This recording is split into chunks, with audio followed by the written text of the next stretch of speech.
The autumn wind moved through the rice fields like a tired old man.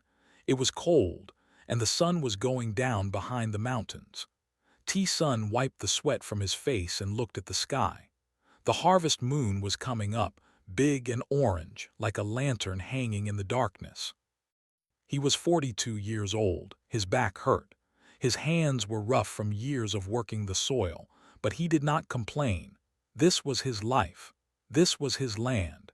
His father had farmed here and his father's father before that. The earth knew his family's name. T-Sun put down his tools and started walking back to the house. The small farmhouse sat at the edge of the property, with yellow light coming from the windows. Inside, his daughter Bora was waiting for him. She was only 8 years old, but she was the center of his world. After his wife died 3 years ago, Bora became everything to him. He was almost at the door when he heard running footsteps. The door flew open and Bora came out. Her face was pale. Her eyes were wide with something he had never seen before. Fear. "Father," she said, grabbing his hand. "Father, there is crying in the old barn. I heard crying." T-Sun looked toward the old storage barn at the far end of the property. It was a place where he kept old equipment and bags of seed. Nobody went there much anymore. "Crying?" he asked. "What kind of crying?" "Like children," Bora whispered, "but strange, different." T-Sun told his daughter to go inside and lock the door. He went to the shed and took out his flashlight and his old shotgun. He had never fired it at anything except the sky to scare away birds. But tonight, something felt wrong. The air felt heavy. The animals in the barn were too quiet. He walked across the dark field toward the old barn. The moon gave enough light to see the path, but shadows moved everywhere. His heart was beating fast.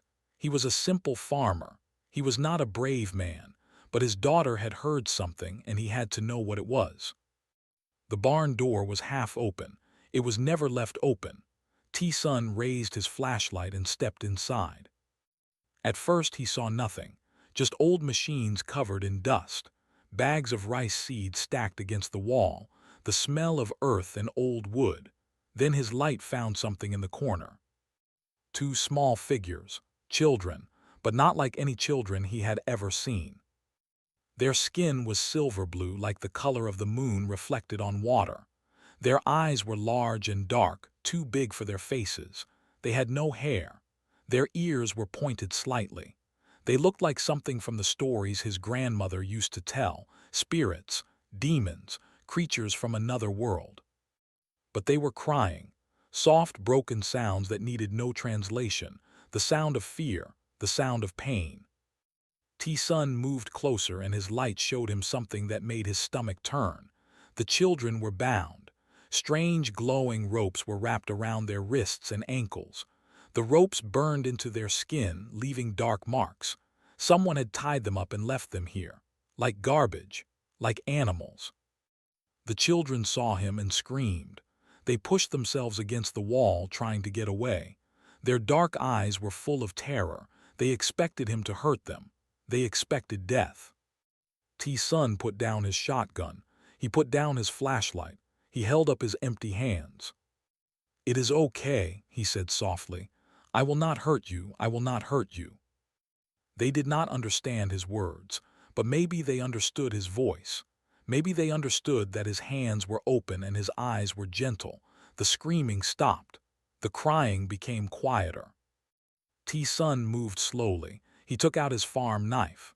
The children flinched, but he showed them what he was going to do. He pointed at the glowing ropes. He pointed at the knife. Then he touched his own chest and shook his head. "No hurt. Help." He reached for the first rope around the girl's wrists. The moment his fingers touched it, pain shot through his hand. The rope was hot. It was burning. But he did not stop. He put the knife against the rope and cut. The rope fell away and the girl gasped. The pain was bad. His hands were turning red, blistering, but he moved to the next rope. He cut it. Then the next. Each one burned him worse than the last. By the time all 4 ropes were cut, his hands were shaking and covered in burns. But the children were free.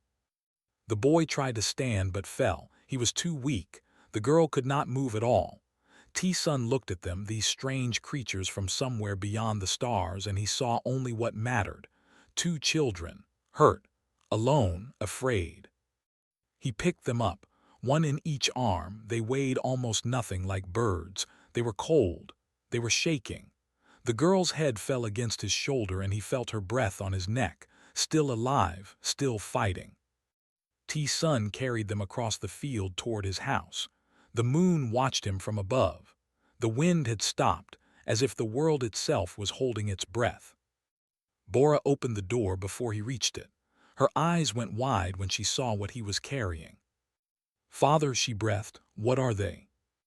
"I do not know," T-Sun said, "but they need help. Get blankets, get water now." Bora did not ask more questions. She ran to get what he asked for. T-Sun laid the children on the floor of the living room near the heating stove. Their silver-blue skin was covered in bruises and cuts. Their ribs showed through their thin clothes. Someone had starved them. Someone had beaten them. T-Sun felt something he had not felt in a long time. Anger, deep, burning anger. He did not know who had done this. He did not know why, but he knew one thing. Whoever did this was evil. There was no other word for it. Bora came back with blankets and a bowl of warm water. Together, father and daughter cleaned the children's wounds. They wrapped them in warm cloth. They dripped water into their mouths. Hours passed. The children drifted in and out of sleep. Sometimes they cried out in their strange language. Sometimes they reached for each other, holding hands even while unconscious. Brother and sister, T-Sun was sure of it. By midnight, the children were stable. Their breathing was steady. The color was coming back to their faces, if you could call that silver blue a color. Bora had fallen asleep on the floor next to them, her small hand resting on the girl's arm, like she was protecting them, like they were already family. T-Sun did not sleep. He sat in his chair by the door, his shotgun across his knees, and watched. Outside, something had dropped these children on his land, something that might come back.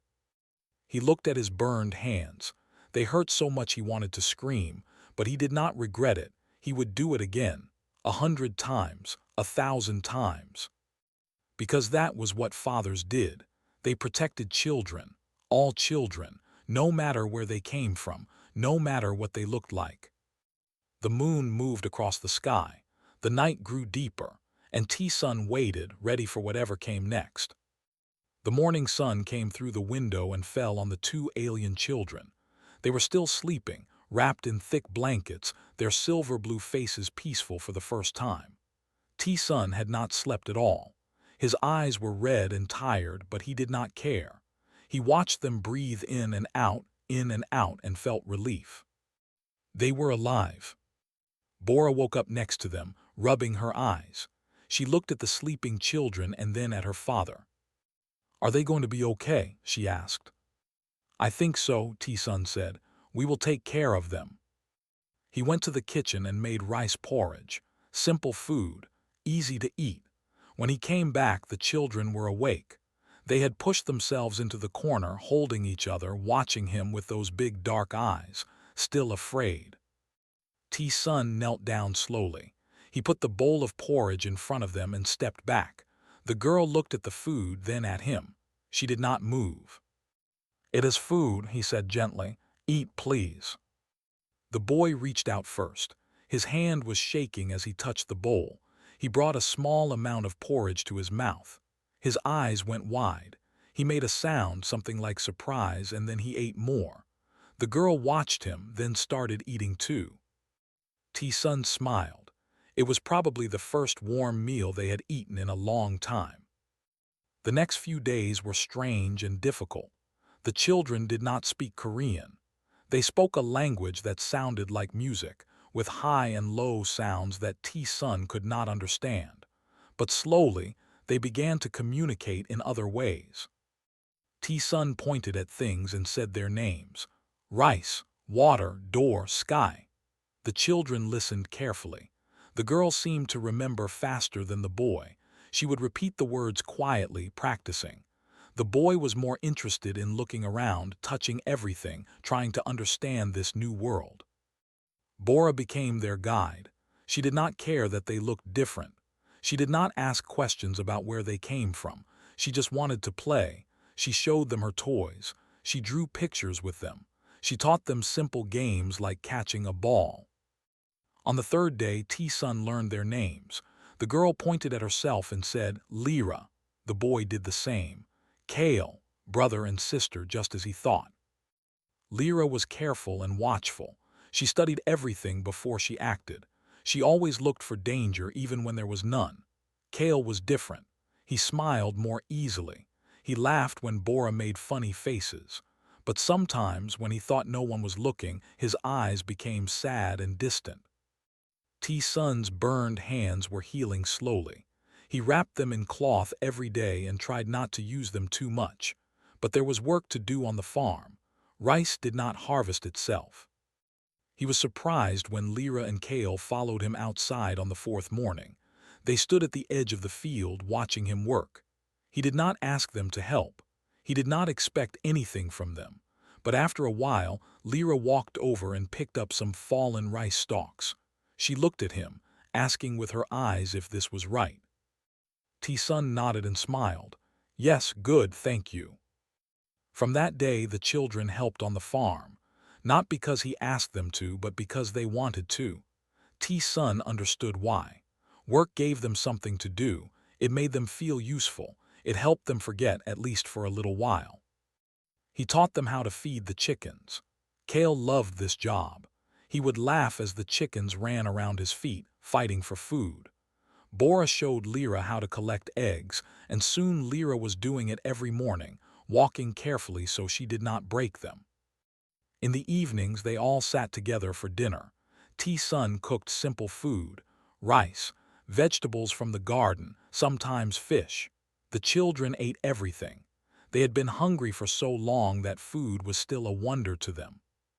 After dinner, Bora would teach them more Korean words. She was a good teacher, patient and kind. She would point at things and wait for them to repeat the word. When they got it right, she clapped her hands and cheered. One night, Lyra pointed at the stars through the window. She said a word in her language. Then she looked at T-Sun and waited. Star, he said, that is a star. Lyra nodded. Star.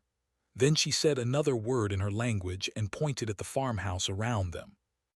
Home, T-Sun said, this is home. Lyra was quiet for a moment. Then she said the word slowly like she was tasting it. Home. Her eyes became wet, but she did not cry. She just looked at T-Sun with something new in her eyes, something like hope. Kale was learning too, but in different ways. He followed T-Sun everywhere, watching how he fixed things, how he worked with tools. One afternoon, T-Sun was repairing a broken fence. Kale sat nearby, watching every movement. You want to try? T-Sun asked, holding out the hammer. Kale's eyes went wide. He took the hammer carefully like it was made of glass. T-Sun showed him how to hold it, how to hit the nail. The first try, Kale missed completely. The second try, he hit his finger and yelped. But the third try, he hit the nail perfectly. The smile on Kale's face was bright enough to light up the whole farm. But not everything was easy. Some nights the children had bad dreams. They would wake up screaming, crying, calling out in their language. T-Sun would go to them and sit beside them until they calmed down. He did not know what they had been through. He did not know what horrors lived in their memories, but he stayed with them. That was all he could do. Lyra had the worst dreams. She would shake and cry, pushing away anyone who came close. But slowly she learned to trust. One night, instead of pushing T-Sun away, she grabbed his shirt and held on tight. She did not let go until morning. 2 weeks passed. The harvest was almost done. The children had grown stronger. Their bruises had faded. They smiled more and cried less. Bora treated them like the siblings she had always wanted. She held their hands when they walked to the village. She defended them when other children stared. One evening after dinner, Lyra came to T-Sun. She stood in front of him, her hands folded, her eyes serious. She had been practicing something. He could tell. "Why," she said carefully, "you help, we are nothing, we are." She struggled for the word. "Broken bad." T-Sun felt his heart crack. These children had been told they were worthless. They had been thrown away like trash, and they still believed it. He knelt down so he could look into her eyes. He took her small hands in his rough, burned ones. "You are not nothing," he said slowly, making sure she understood each word. "You are not broken, you are not bad." Lyra's eyes filled with tears. "Then why you help, nobody help us, ever, why you different?" T-Sun thought about the question. It was a big question, a question about what it meant to be human. He could talk about duty, he could talk about kindness, but in the end the answer was simple. "Because you are children," he said, "and children should be loved. All children, that is enough. That is the only reason I need." Lyra stared at him for a long moment. Then, slowly, she stepped forward and put her arms around him. It was the first time she had hugged anyone since coming to the farm. Kale and Bora joined them. The four of them stood there in the small farmhouse, holding each other, as the stars watched from above. T-Sun did not know what the future held. He did not know if someone would come looking for these children. He did not know if he could protect them from whatever dangers waited out there among the stars. But he knew one thing: whatever happened, they would face it together. Because that was what family did. Outside, the night was quiet. The moon was full and bright, and somewhere far above, hidden in the darkness of space, a ship was watching, waiting, coming closer. But for now there was peace, for now there was love, and for now that was enough. The rain came down hard on the farmhouse roof. It was the kind of rain that turned fields into rivers and kept everyone inside. T-Sun sat by the window, watching the water fall from the dark sky. The children were behind him, playing a game Bora had invented with stones and sticks. 3 weeks had passed since he found Lyra and Kale in the barn. In that time they had become part of his family. They helped on the farm, they ate at his table, they slept under his roof, but there were still secrets, questions he had not asked, things he did not know. Tonight, Lyra seemed different. She kept looking at T-Sun with something in her eyes, something heavy, like she wanted to say something but was afraid. After dinner, when Bora and Kale were playing in the corner, Lyra came and sat next to T-Sun. She was quiet for a long time, just sitting there, staring at her hands. "I want to tell you," she finally said. Her Korean was getting better every day. "About us, about where we come from." T-Sun nodded. "Only if you want to, I will not push you." Lyra took a deep breath. "We come from far away, very far, another star, another world." T-Sun had already guessed this. He had seen many strange things in his life, and he was a man who believed in what his eyes told him. These children were not from Earth. That much was clear. "Our world is called Viera," Lyra continued. "It is beautiful, blue mountains, purple sky, but the people there are not beautiful, they are cruel." She stopped, her hands shaking slightly. T-Sun did not speak, he just waited. "On our world, blood is everything, family blood. If your family is from the high houses, you are important. You have power, you have everything. But if your blood is mixed, if your family is from the lower groups, you are nothing, less than nothing." Kale had stopped playing. He came over and sat next to his sister. His eyes were dark and sad. "Our father was from a high house," Lyra said.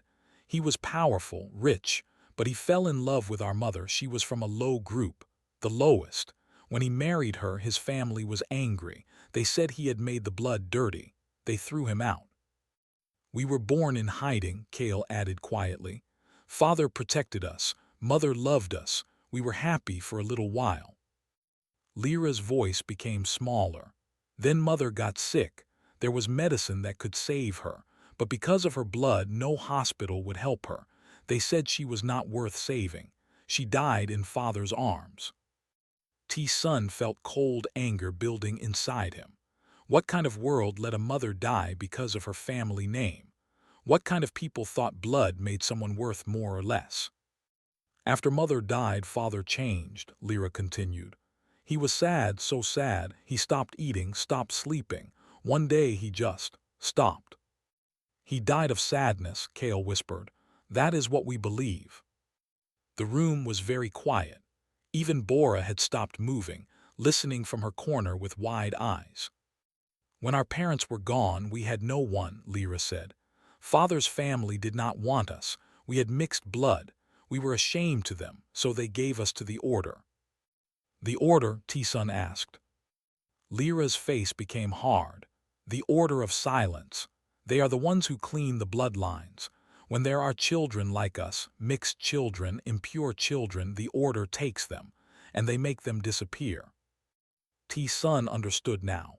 The burns on their skin, the fear in their eyes. These children had been given to executioners. They put us in a ship, Kale said. Many other children too. We thought they would kill us in space, throw our bodies into the stars, but one guard was different. He was young. He could not kill children, so he brought us here, to this planet. He put us in your barn and tied us up so we could not follow him back. Then he left. He said we would die here anyway, Lyra added. He said this planet was primitive. Nobody would help us. We would starve or be killed by your people. T-Sun's hands were fists now. He was wrong. Lyra looked at him. Tears were running down her silver-blue face. Yes, he was wrong. We were ready to die in that barn. We had given up. And then you came. You burned your own hands to free us. You carried us like we mattered. You fed us and healed us and loved us. Her voice broke on the last word. Bora could not stay quiet anymore. She ran across the room and threw her arms around both alien children. You are my brother and sister now, she said fiercely. I do not care about blood.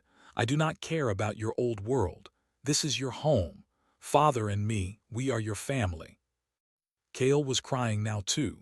He hugged Bora back, his thin arms holding her tight. T-Sun stood up and walked to the window. He looked out at the rain and the darkness beyond. Somewhere out there, among the stars, there was a world that threw away children because of their parents. There were people who believed some lives were worth more than others. There was an order that killed the innocent for being born wrong. He turned back to face the children. All three of them were watching him, waiting to see what he would say. Listen to me, he said. His voice was low but strong. I do not know about other worlds. I do not understand your people and their rules, but I know this. You are children, beautiful, good children. There is nothing wrong with your blood. There is nothing impure about you. The people who hurt you, who tried to kill you, they are the impure ones. Their hearts are dirty. Their souls are broken. He walked over and knelt in front of them. I am just a farmer. I do not have money or power. I cannot fight an army, but I can promise you this. As long as I am alive, no one will take you from this home. No one will hurt you again. This I swear on my life. Lyra grabbed his hands, the same burned hands that had freed her in the barn. You mean it. You will protect us, even though we bring danger. Danger? T-Sun almost laughed. I have been through typhoons and droughts. I have buried my wife. I have raised a child alone. Danger does not scare me. Nothing scares me more than the thought of letting you down. For the first time since she had arrived, Lyra smiled. A real smile, a smile of hope. They stayed together that night, all four of them, talking and sharing stories. Lyra told them about the purple skis of her home world. Kale described the floating markets where people sold everything from food to starships. Bora listened with her mouth open, amazed by every word. And T-Sun told them about Earth, about the mountains and oceans, about the billions of people living their small lives, about how humans had wars and pain, but also music and art and love. Your world is strange, Lyra said. So many different people, so many different ideas. On our world, everyone tries to be the same. Difference is dangerous. Here too, T-Sun admitted. Sometimes, but the best humans, the good ones, they celebrate difference. They protect those who are not like them. Late that night, after the children were asleep, T-Sun sat alone by the window. The rain had stopped. The clouds were breaking apart, and through the gaps he could see the stars. One of those stars was their old home, a world that had thrown them away like garbage. But then he noticed something else, a light moving across the sky, too slow to be a shooting star, too steady to be a plane. A ship. T-Sun felt ice in his stomach. He watched the light move, then stop. It hovered there for a moment like it was looking down at the earth below. Then it disappeared. He sat there for a long time, staring at the empty sky. The danger was not over. Whatever had hurt those children, whatever had tried to kill them, it was still out there. And it was coming. But T-Sun was not afraid. He had made a promise, and he would keep it, no matter what came down from those cold, distant stars. The ship came down from the sky like a falling star. It landed at the edge of T-Sun's farm, crushing the old wheat field under its weight. The metal was black and smooth, without any marks or windows. It looked like something from a nightmare. T-Sun had been waiting. Ever since he saw the lights in the sky 3 nights ago, he knew they would come. He had prepared as best as he could. The children were inside the house. The doors were locked. His old shotgun was in his hands. It was not much. Against a ship from the stars, it was nothing, but it was what he had. The ship opened without a sound. A ramp came down and figures walked out. They looked like Lyra and Kale, with the same silver-blue skin and large dark eyes.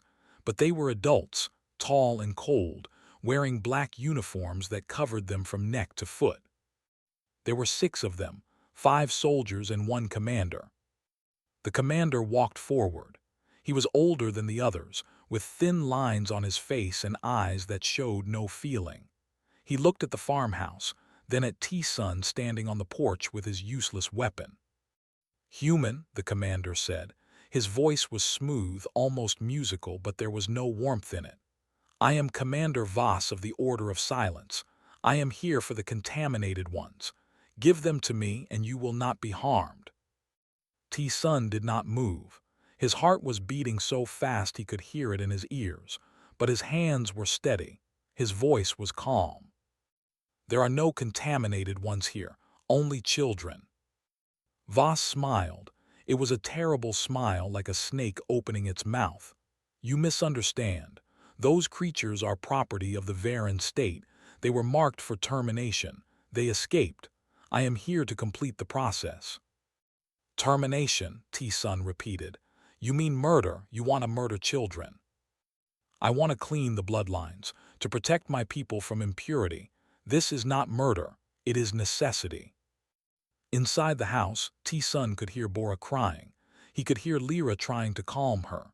Kale was probably watching from the window, his face pale with fear. "They are not your property," T-Sun said. "They are not things. They are living beings with hearts and minds and souls. I will not give them to you." Voss sighed like a teacher disappointed with a slow student. "You do not understand the situation. Your planet is not part of any galactic alliance. You have no rights. You have no protection. I could burn this farm to the ground, take those children, and leave. No one would stop me. No one would care." "I would care."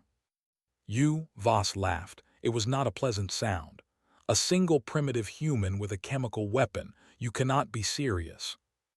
T-Sun lifted his shotgun. "Try me." For a moment, no one moved. The soldiers behind Voss looked at each other. They had probably never seen anyone resist the order before. They did not know what to do. Then Voss waved his hand. "Enough games, take them." The soldiers started walking toward the house. T-Sun aimed his shotgun at the sky and fired. The sound was like thunder rolling across the empty fields. The soldiers stopped, surprised by the noise. "That was a warning," T-Sun said. "The next one goes into whoever comes closer." Voss was not smiling anymore. "You would die for these creatures. They are not even your species." "They are my children. I do not care what species they are." The word hung in the air. Children, his children.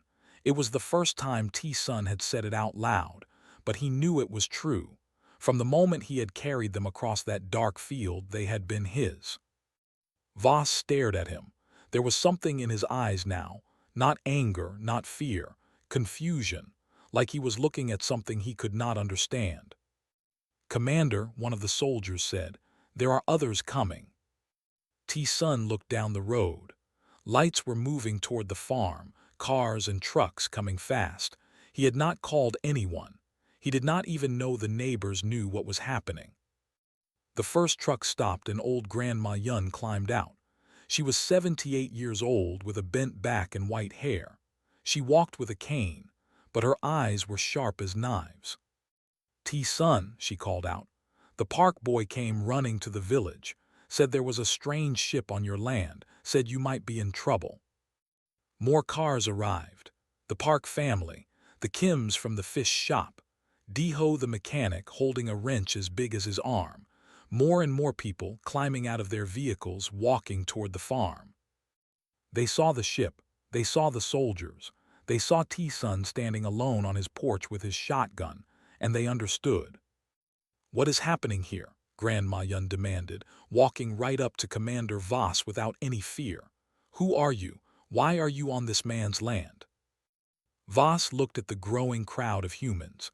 There were maybe 30 of them now and more coming. They did not have weapons except for some farm tools. They were not soldiers, but they were standing together, forming a wall between the ship and the house. "This does not concern you," Voss said. "Return to your homes." "Everything that happens in this village concerns me," Grandma Yun snapped.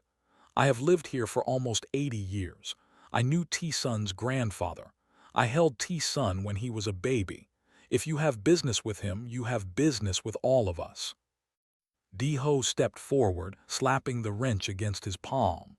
"That ship of yours looks expensive. Would be a shame if something happened to it." Voss turned to look at the crowd. Something was changing in his face. This was supposed to be a simple mission. Land, collect the targets, leave. No one was supposed to resist. No one was supposed to care about two worthless mixed-blood children. But these humans cared. These primitive, short-lived creatures were willing to stand against advanced alien soldiers for children that were not even theirs. "You do not know what you are protecting," Voss said to the crowd. "Those children in that house are not human. They are aliens, impure ones, criminals under our law." The crowd murmured. Some looked uncertain, but Grandma Yun just laughed. "I have seen them," she said. "The silver children, they helped me carry my groceries last week.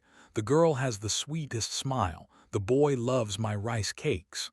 She turned to face Voss directly. "I do not care what your laws say. I do not care what world you come from. In this village we protect children, all children." "All children," the crowd repeated. It spread through them like a wave. "All children, all children." T-Sun felt tears in his eyes. He had thought he was alone. He had thought he would have to face this darkness by himself. But he had forgotten something important about humans. They stick together. Voss looked at his soldiers. They were nervous now. This was becoming too complicated, too visible. The order worked in shadows and silence. They were not prepared for this kind of resistance. "Commander," one soldier whispered, "this planet is uncontacted. If we cause an incident here, oversight will get involved."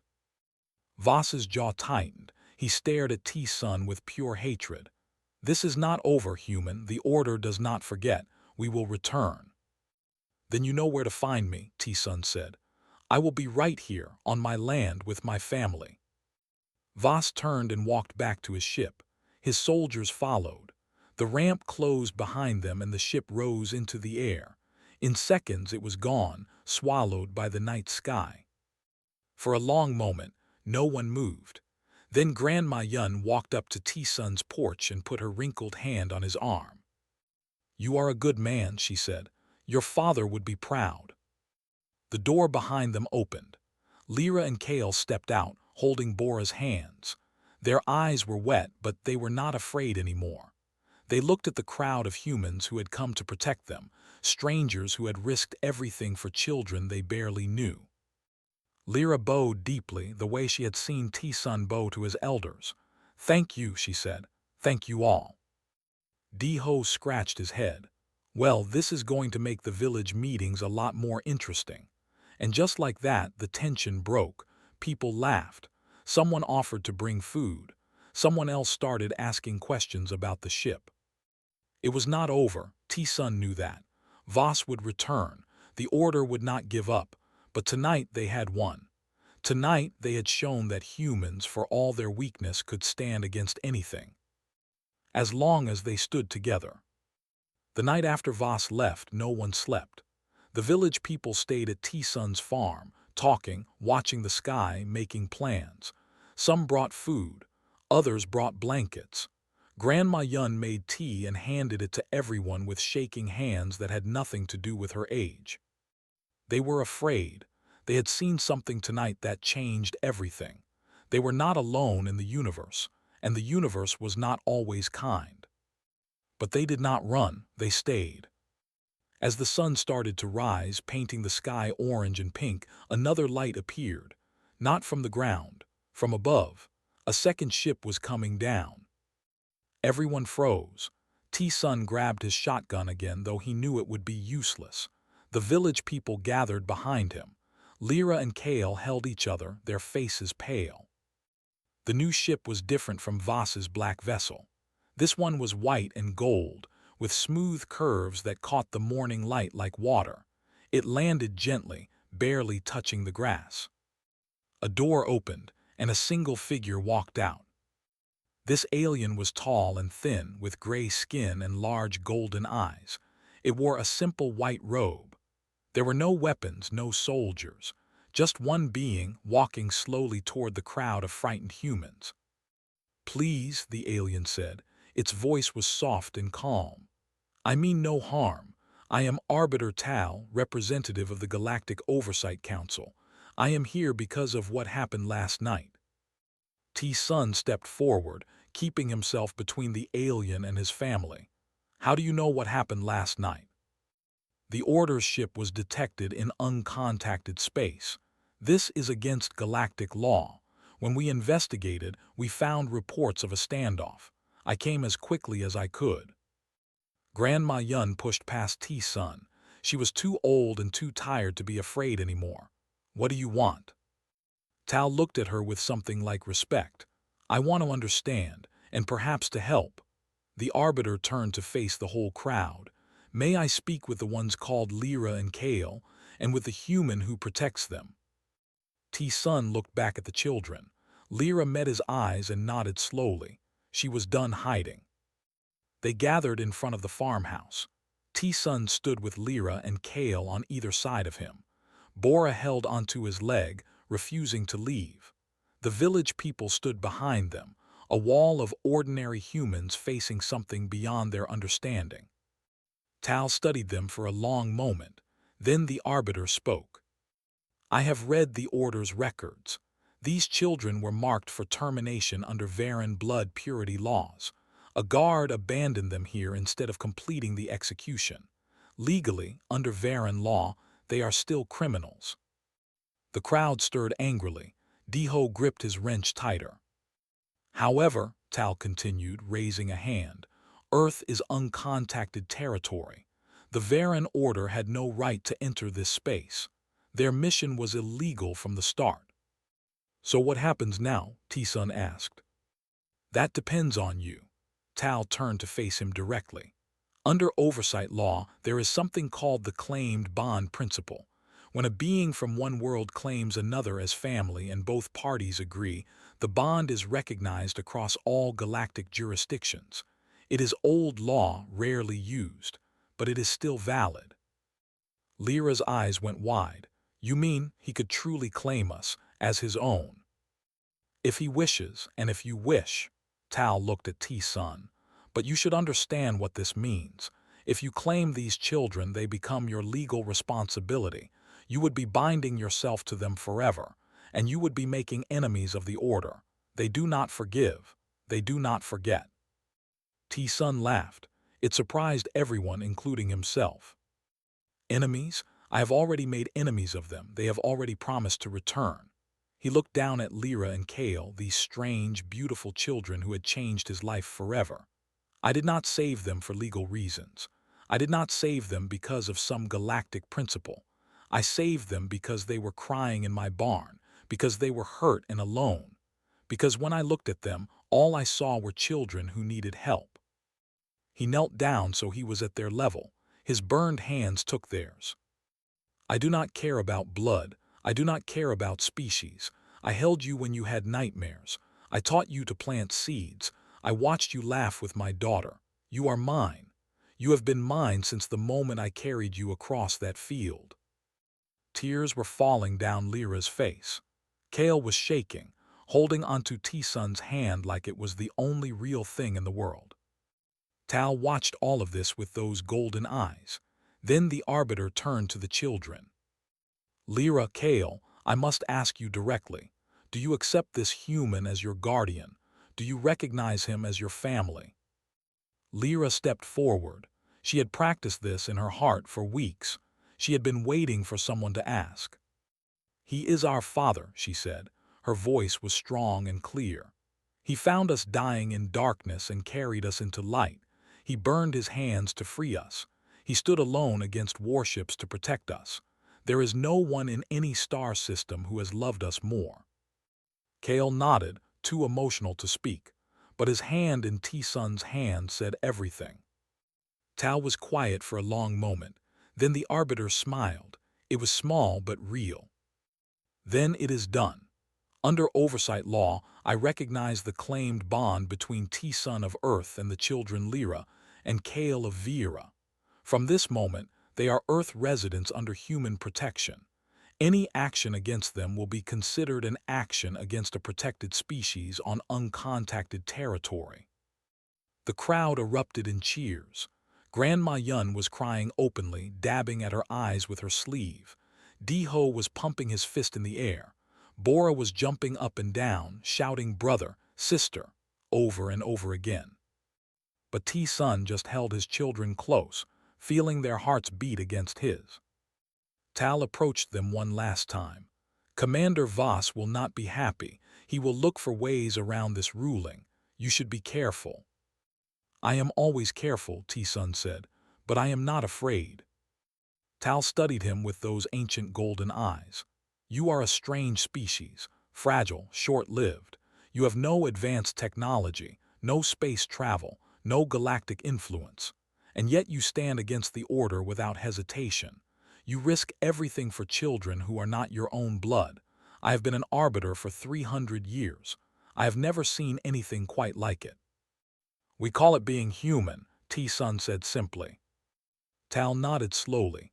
Perhaps the galaxy should learn from you. The white ship left as quietly as it had come. The village people slowly returned to their homes, talking excitedly about everything that had happened. Grandma Yun promised to bring food tomorrow. Di-Ho offered to help reinforce the farmhouse, just in case. And then finally it was just the four of them. T-Sun, Bora, Lyra, and Kale, a family. They sat on the porch and watched the sun climb higher into the sky. The rice fields swayed in the morning breeze. Chickens made noise in the yard. Everything was normal and ordinary and perfect. Father, Lyra said, testing the word on her tongue. Father. T-Sun smiled. Yes. What do we do now? He thought about it, about the danger that was still out there, about the order and their hatred, about all the uncertainty that lay ahead. Now we have breakfast, he said. Then we check on the chickens. Then maybe we plant some vegetables for winter.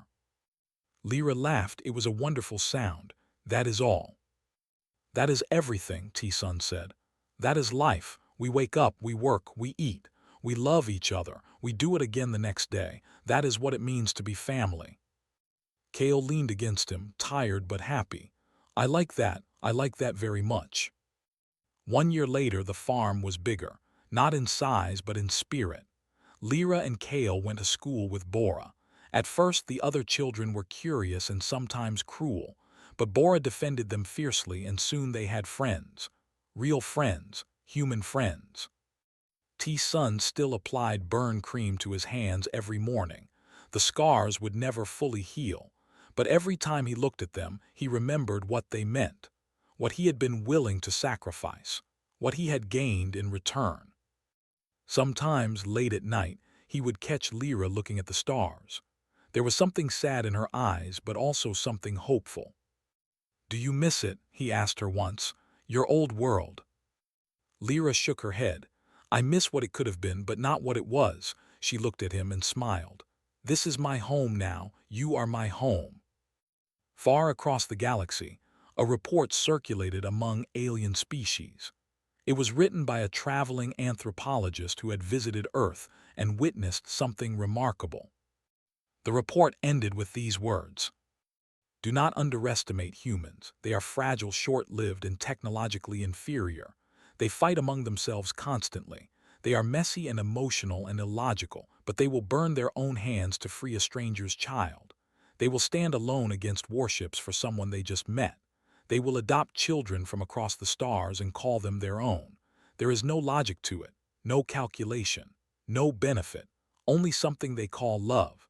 I do not fully understand it. But I believe, in the end, it may be the most powerful force in the universe." And on a small farm in a small country on a small planet, a single father farmer sat on his porch with his 3 children, watching the sun set over the rice fields. He did not know about the report. He did not care about galactic politics or alien species or the future of humanity. He only knew that his family was safe, his children were happy, and tomorrow there would be work to do. That was enough. That was everything.